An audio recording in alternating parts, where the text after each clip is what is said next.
Australian cricketer Mitchell Starc, three-time Paralympic gold medalist Kurt Burnley, Olympic medalist James Magnuson, human rights activist and lawyer Deng Adud, and New South Wales, obviously Australian of the Year. What a panel.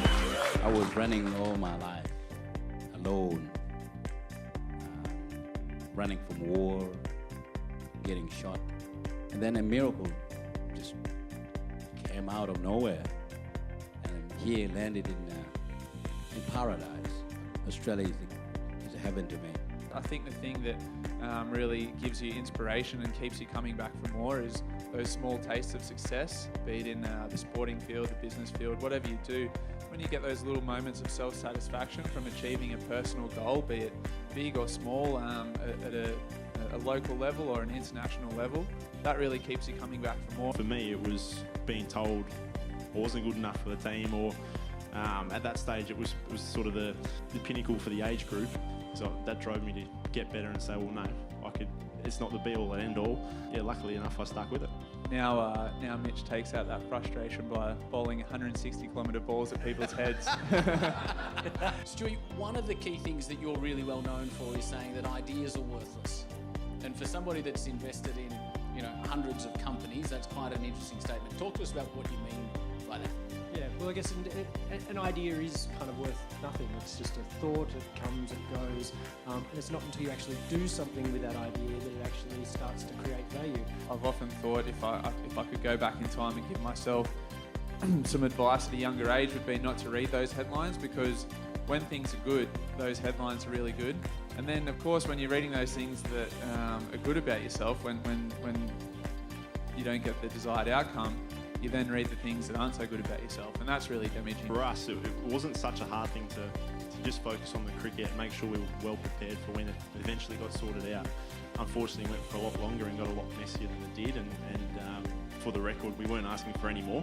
We were asking for what we got in the past.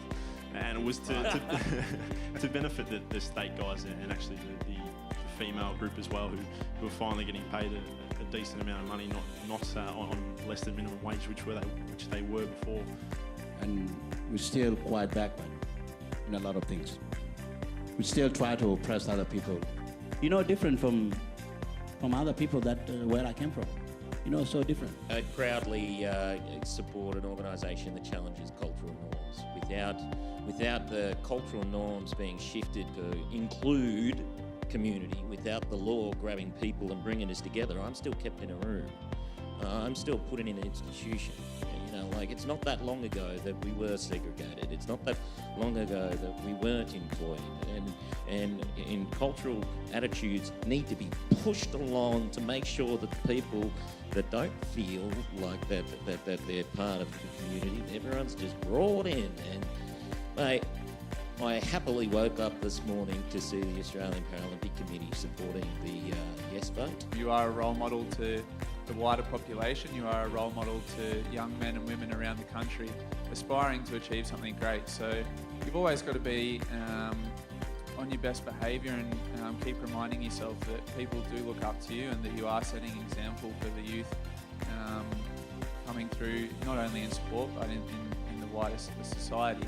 And so you always got to be conducting yourself in a way that would make not only your friends and family proud, but setting an example for those younger people to look up to and to aspire to.